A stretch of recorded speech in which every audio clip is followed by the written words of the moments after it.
My source tonight is the Democratic Senator Chris Coons of Delaware, who is also a member of the Small Business and Entrepreneurship Committee, who answered that last question for us there. And you said the answer you believe is no. No. Look, Why not? President Trump promised all sorts of things that he's failing to follow through on. One of them was 90 trade agreements in 90 days.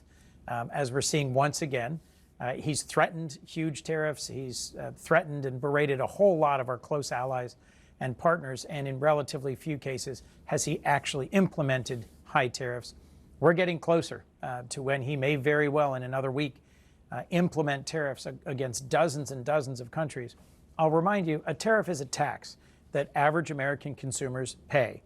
In an interview, the Secretary of the Treasury earlier was bragging about how much money they think they'll bring in. They may well bring in a huge amount of money, but that will be paid by American consumers. It'll raise prices, it'll raise the cost of living, it'll raise inflation. Do you think once these go into effect that we're going to see that change when it comes to inflation? Because it stayed relatively tame through the other rounds and the other considerations, but it seemed to be maybe more of a wait and see period. But the White House was saying, you guys warned against all of this and this didn't happen, to economists who had predicted the worst. Largely because they didn't implement them. So remember, it's become almost a running joke. Taco Tuesday, Trump always chickens out on tariffs.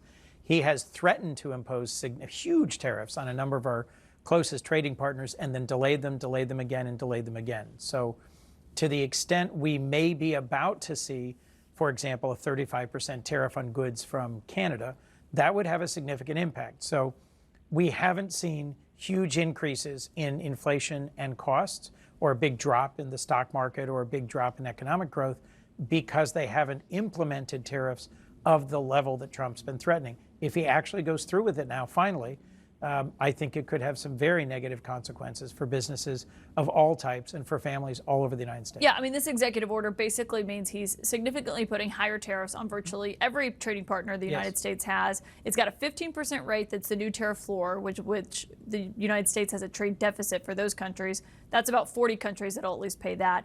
And then the tariff is lower for many of the nations in the April 2nd reciprocal tariffs, but it's still higher for some of them, some of the biggest ones. I mean, you look at this, it's got Syria 41%, Switzerland's at 39%, but you look at this list, Cambodia's on there, Vietnam's on there, well above 15%.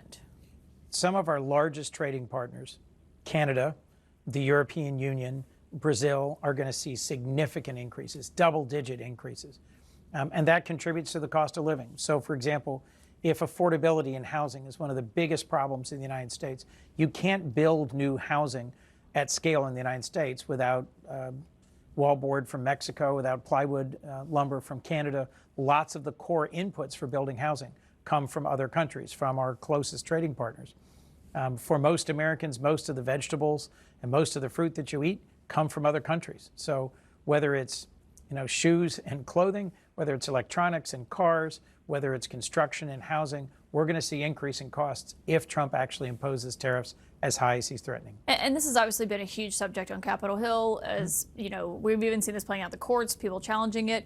I want to ask you, though, about something else that's been talked about a lot on Capitol Hill these days, which is what is happening with the Epstein files. And we spoke with Virginia Giuffre's family tonight about what they want to see happen and also what she wanted to see happen before she died. I want you to listen to what her sister-in-law told me. She was still fighting for those documents to be released. They are sitting in our court system right now.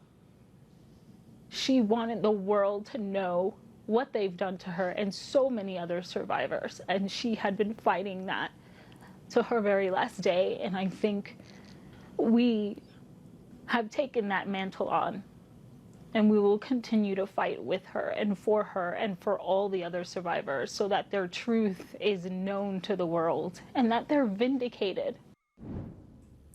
Do you believe the survivors deserve to have these files fully released? Yes.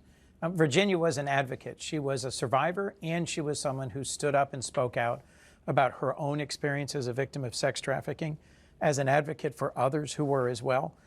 And helped really shine a spotlight on the horrors of what Jeffrey Epstein was doing. So I think it's a powerful thing that her family is speaking out in her memory. I think it's important that we all remember that at the end of the day, this Epstein case is not about political advantage. And it's concerning when a senior member of the Department of Justice is looking to go interview his co-defendant, someone who worked with him as a co-conspirator to carry out this sex trafficking, literally of whom Virginia was a victim, rather than focusing principally on transparency, releasing documents, honoring the wishes of one of the most important victims and advocates in this whole story. Senator Chris Coons, thank you for your time tonight. Thank you, Kaitlan. As always, really appreciate it.